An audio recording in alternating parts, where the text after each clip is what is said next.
Bismillahirrahmanirrahim. Assalamualaikum warahmatullahi wabarakatuh. Dan hai semua, salam sejahtera.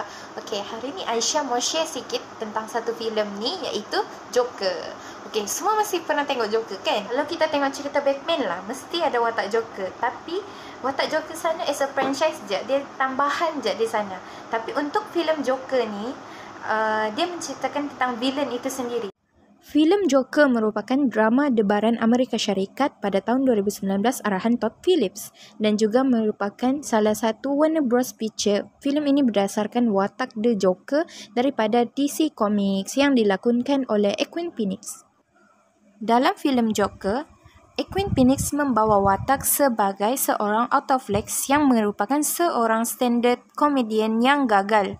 Tetapi, dia bertukar menjadi seorang penjenayah yang amat tersohor ketika itu di sebuah bandar iaitu Bandar Gotham.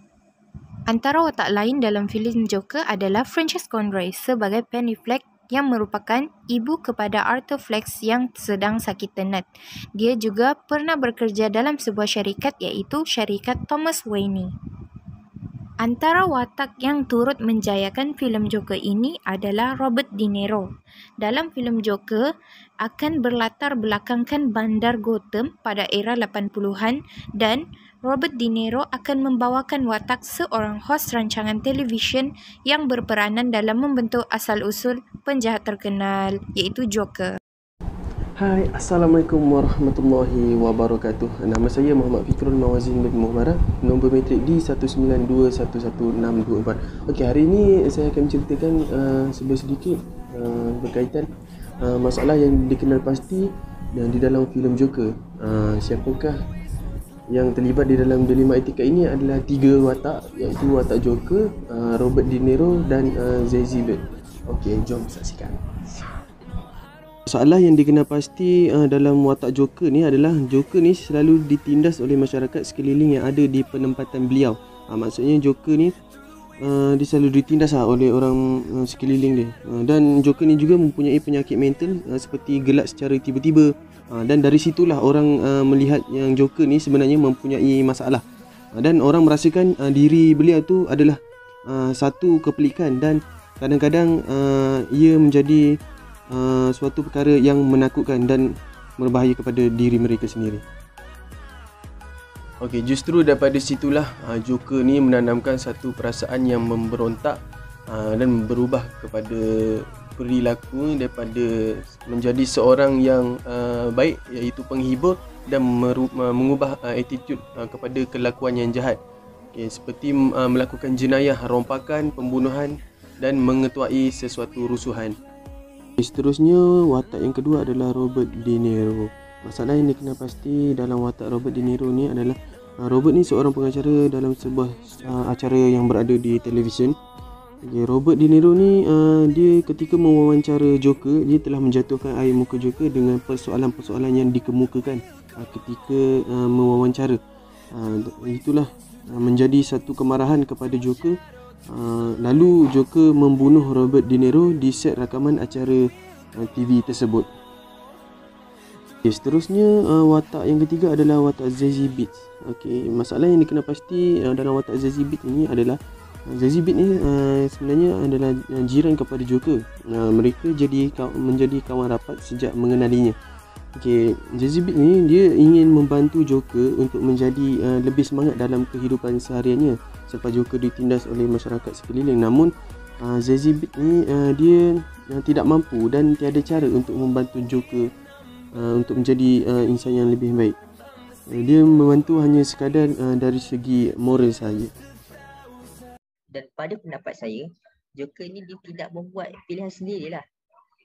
Seperti seseorang individu yang normal. Itu keputusan yang dia boleh buat. Dia tak, kita kira dia tak boleh buat lah keputusan. Dia sebenarnya mangsa lah. Dalam cerita Joker ni pun dia pun mangsa kan. Tengok dia jadi macam mana masyarakat dan sosial dia buat dia jadi macam itu kan. Tapi dia jadi jahat. Itulah yang anak boleh bagi tahu kat semua. Dia tak boleh buat keputusan. Dia tak boleh buat keputusan pilihan sendiri lah. Seperti seorang individu yang normal. Sebab dia ada penyakit. Dia ada masalah mental. Okay. Yang kedua adalah Robert De Niro.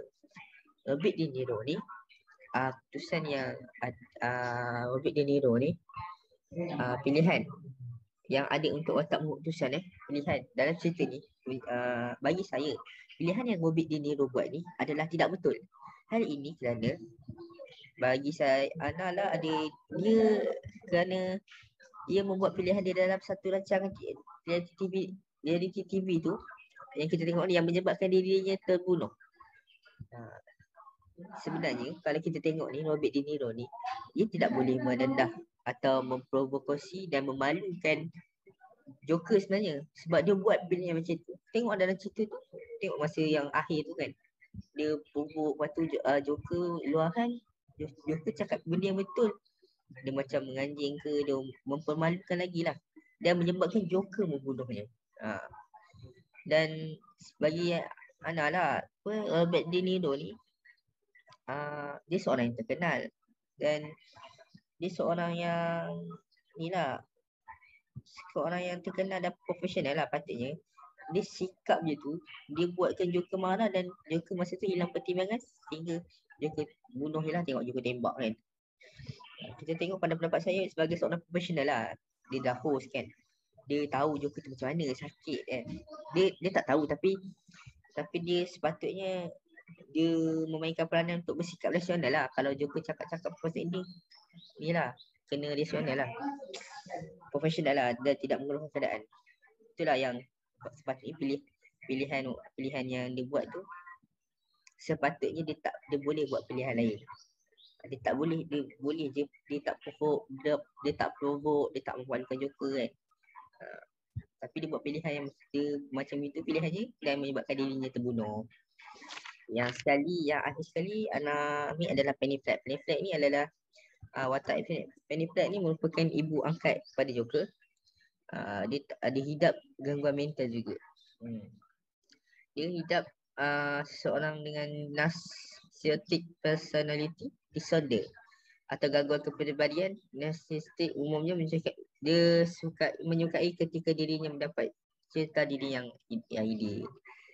Watak yang mak Joker ni pun, keputusan yang kita tengok yang dia masa pilihannya, dia bagi tahu yang Joker ni bukan bapa Batman tu, bukanlah Joker punya bapa.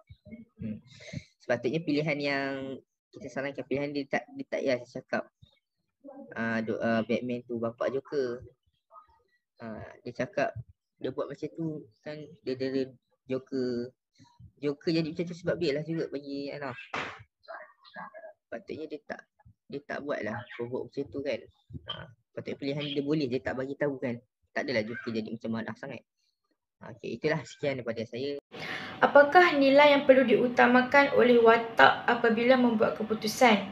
Okey, ikutkan dalam filem Joker ni banyak sangat nilai yang kita dapat perolehi.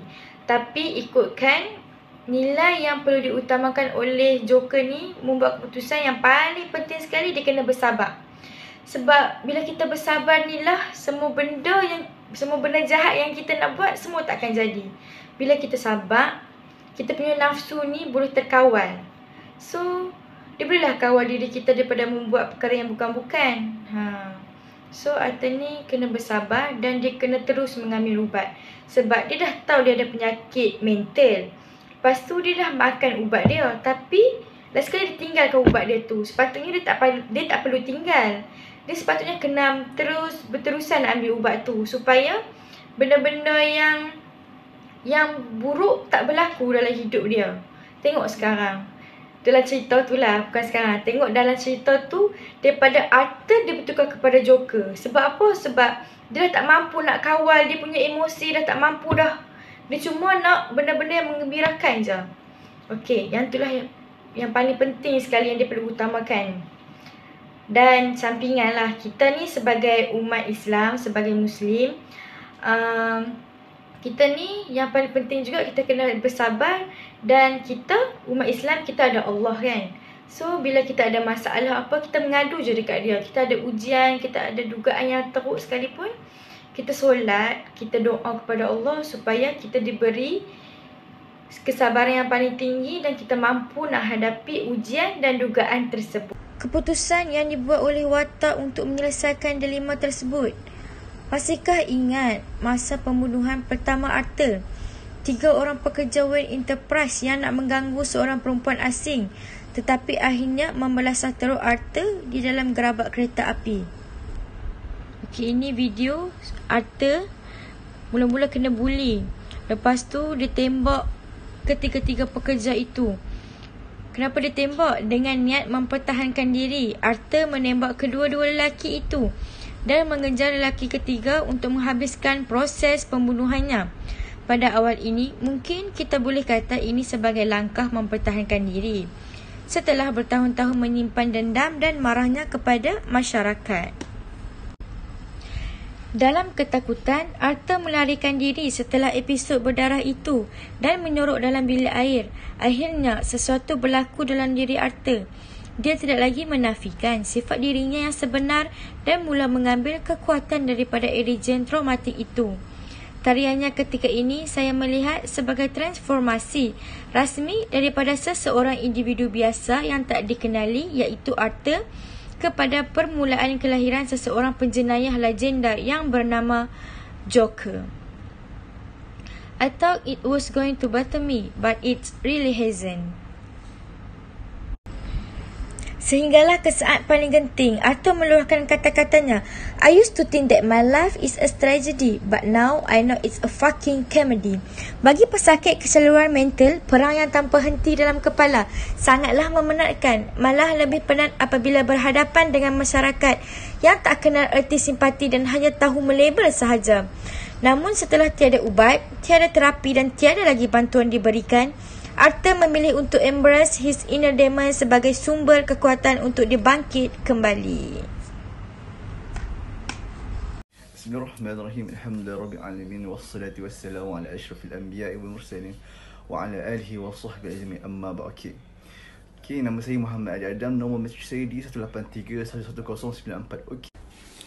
Okey, mengapakah Joker membuat keputusan tersebut? Okey, Joker membuat keputusan tersebut untuk mempertahankan diri. Joker menembak kedua lelaki itu dan mengejar lelaki ketiga untuk menghabiskan proses pembunuhannya. Pada awal ini, mungkin kita boleh kata ini sebagai langkah mempertahankan diri. Setelah bertahun-tahun menyimpan dendam dan marahnya kepada masyarakat, bukan senang nak mengambil nyawa orang, sedangkan kita nak tumbuk orang pun boleh rasa kesian sebab boleh terbayang bagaimana kalau muka sendiri kena tumbuk.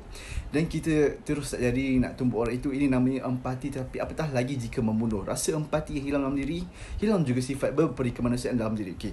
Dalam ketakutan, Arthur melarikan diri setelah episod berdarah itu dan menyorok dalam bilik air. Akhirnya sesuatu berlaku dalam diri Arthur.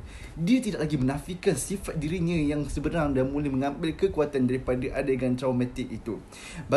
Bagi pesakit kesedaran mental, perang yang tanpa henti dalam kepala sangatlah memenatkan, malah lebih penat apabila berhadapan dengan masyarakat yang tak kenal simpati dan hanya tahu memberi label. Namun setelah tiada ubat, tiada terapi dan tiada lagi bantuan diberikan, Arthur memilih untuk embrace his inner demon sebagai sumber kekuatan untuk dia bangkit kembali. Tetapi bayang sekali bangkitnya dia menjadi seseorang yang hilang sifat kemanusiaan atas dirinya sendiri, yang sudah hilang rasa empati dalam diri. Senang cerita, dia terima hakikat dirinya yang sebenar.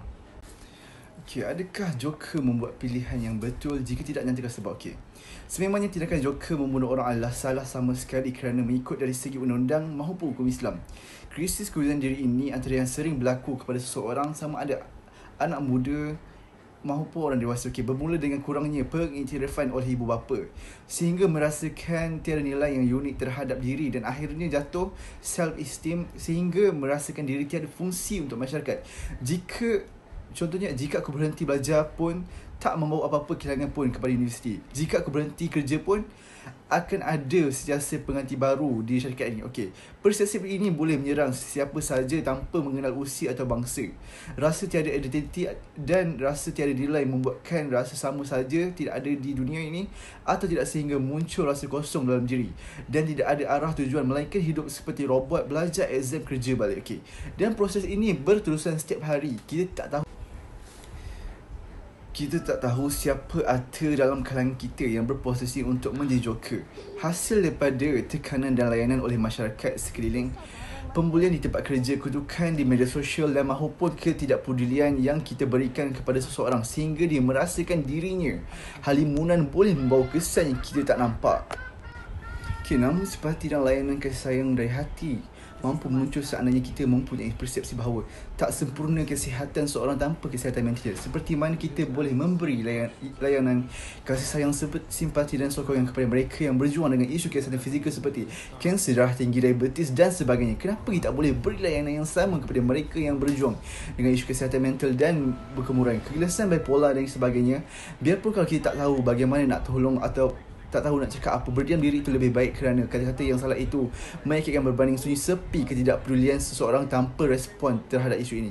Kita tak tahu siapa arti langkahkan kita, dan jujur saya cakap, kita memberi akan filem ini memberi suntikan tajam kepada kritikan yang mental, terutama dilancarkan pada bulan kesedaran kesihatan mental pada tahun 2019 yang lalu.